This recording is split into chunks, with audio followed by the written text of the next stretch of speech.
What is up, YouTube? It's me, Rahul. We are back with another deck list video. And we're going to be talking about a deck I think is like tier 1. Pretty good, pretty solid. I think this deck has the potential to win a lot of tournaments. I'm recording this sometime middle of Sunday, I don't know, for you guys.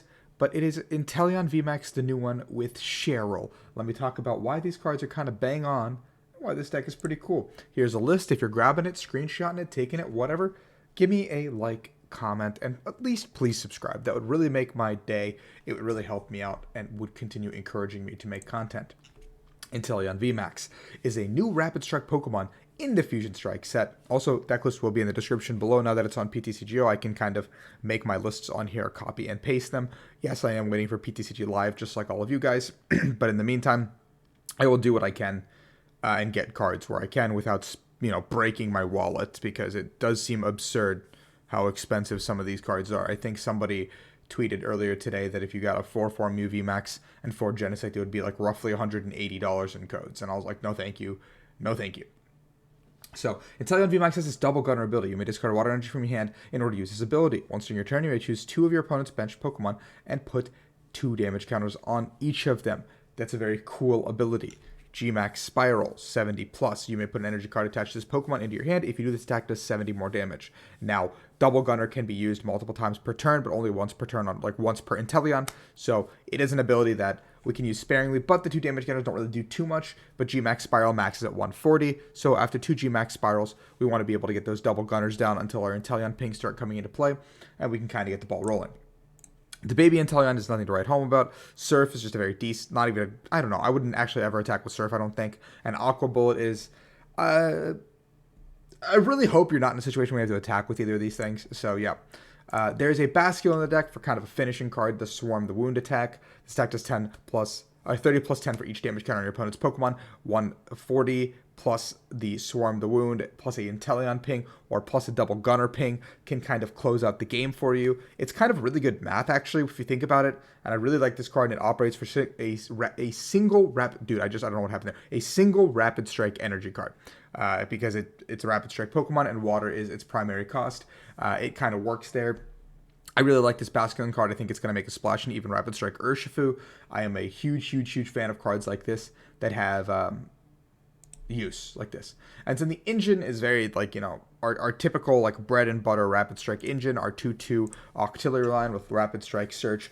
Octillery searches out all the pieces we need, our Rapid Strike Energy, our Inteleon line, the Basculin when we need it. If we're missing one of the pieces, we can probably draw into the other pieces. Makes it really easy to kind of keep the ball rolling, kind of the flow going of the deck. And then for the pieces that we can't pull up with Octillery, we have our Sobble, our Drizzile with Shady Dealings line. This gets us those other supporters, our early setup cards, gets the ball rolling as well there. And we have a 2-1 Inteleon line with Quick Shooting, as well as 1 Shady Dealings. Now, as far as the fun cards in the deck go, we have 1 copy of Capacious Bucket. This effectively acts as a 3rd water energy, but also a Drizzile card to just get those water energies into our hand. The water energies cannot be searched via Octillery, whatever, but if we can get the Drizzile into a Capacious Bucket, we can find those waters to use Double Gunner very early. And this deck revolves around using Training Courts, which I'll explain in a second. So we can start using Training Courts super effectively. We can get a Double Gunner off every turn if we want to do so. 1 copy of Escape Rope. I think Escape Rope is better than Switch right now, just because of Mew VMAX. Now, you don't really need to move these guys, and you can retreat it for a Rapid Strike Energy if the need arises. But the idea is they're also our wall, because we have Cheryls and stuff like that. But we play 1 copy of Escape Rope to offset the Mew VMAX. That's pretty much the only reason, because if we can offset the first Mew VMAX, bring it back up with a boss, hit into it, and we can clean up the Mew VMAX with our Basculin if it uses Latias's attack. So it is a kind of a counter to that, as well as, yeah.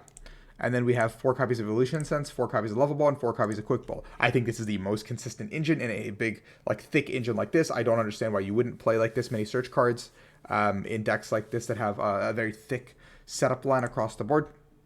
There's 2 copies of Scoop Up Nets, just to kind of recycle our Inteleon line. I'm not entirely sure if I want this to really be our primary switching card, because I feel like out of everything that gets stuck, Octillery is one of them. So I was thinking maybe the Scoop Up Nets would kind of deal with that issue, but you could also cut the Scoop Up Nets in favor of playing a 2nd Escape Rope and a singleton stadium of the Rapid Strike Stadium. And then we have 3 copies of Training Court. Training Court says once during each player's turn, the player must put a basic energy from the discard pile into their hand. Now this really just procs with the Double Gunner. I don't know if it's the best stadium. You could also play Path to the Peak. You could also just play Rapid, like you could play a combination of Rapid Strike Stadium plus Path to the Peak, maybe like a 2-2 split, maybe like a 1-3 split. Somewhere like that, Path might just be better to kind of stop new VMAXs, to stop Single Strike from kind of getting too crazy. I don't know. But Training Court seems cool with double counter, but if you do that, I think you just cut the waters entirely in the bucket line and play it just completely differently. And I think you would just play like more pal pads, more boss. I don't know. We have 2 copies of Boss's Orders. Obviously, we don't need too much more. That kind of works. And then we have the Lifeblood of the deck, Cheryl. Heal all damage from each of your evolution Pokemon. If you do, discard all energy from the Pokemon that were healed in this way. Now, Cheryl is a really cool card, but in the past, we've seen the use case be really hard to pull off just because the energy commitment to re-attack with a Pokemon has been very difficult. Back in the early Battle Styles days, pre-rotation, when we had Jirachi Engine for Rapid Strike Urshifu, I was someone who really enjoyed playing Cheryl because Rapid Strike Urshifu could attack for the 1 fighting energy. So it made a lot of sense to play Cheryl just to offset that math, kind of make that 2-shot back into another attack, like completely cleaning up whatever they just attacked into. It ruins your opponent's entire game plan. It kind of puts them off balance. But with a deck like this that utilizes the G-Max Spiral attack to put the Rapid Strike energy back into your hand, you're doing 140, putting the energy back in, and if you get smacked into a potential like I'm gonna get knocked out kind of number, you just go Cheryl. Yes, you're not doing as much damage, but you're still effectively setting up a 2-shot with the pings, the double gunner, the Inteleon pings, the Basculin. Like you have it's like a 2.5 shot, I guess. Like I don't know, you're getting where you need to be, but you're also offsetting all of your opponent's attacks. If you can Cheryl maybe 2 times in a game, you're already ahead of them. 2 to 3, if you get 4 full Cheryls, you're just completely blowing them out the water. Like, it's a really cool card, and I do think this card is really broken. I thought about playing a Palpad in here as well, but I was just like, why don't I just play 4 Cheryl instead? And I'll if I care about Palpad, I'll figure it out. There's 2 copies of Korrina's Focus. Now, there are going to be situations where we're going to get stuck, and we need to find more cards than we bargained for, or like we need to find more pieces. And Korrina's Focus is an Octilleryable supporter, and I think this is not like the worst one to have in the mid game, especially if our opponent stumbles somewhere and we don't like die next turn. Or we want to sacrifice an Inteleon anyway, so we can like use Cheryl's in later game scenarios, something like that, where like maybe we get hit for like 100 or I don't know, like 50 or something like less damage. Where like I'm like I don't need to Cheryl this turn, so I might as well Korrina's Focus and draw some more cards.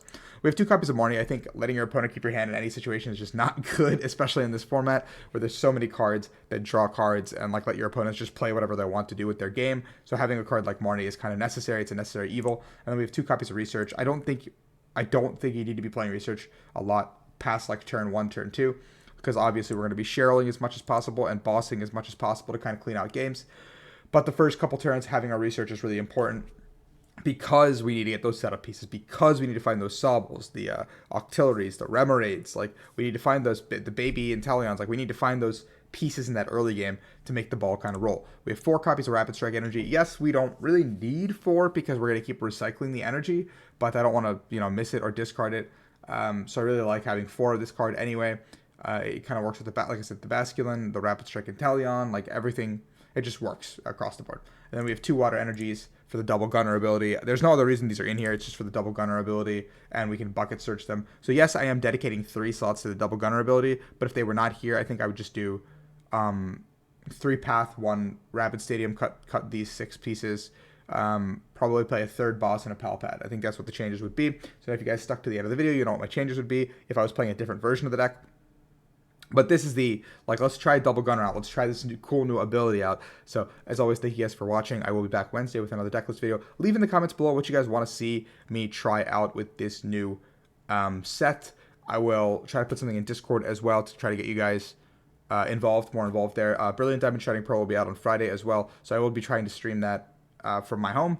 Nothing crazy. Not like you don't have to be there. It's just whatever. I'm going to vibe, play some Pokemon, and hang out. So if you guys enjoy the content, obviously you know the drill. But thank you guys so much, as always, for watching. It's been Rahul. It's been real. I'll see you guys on Wednesday.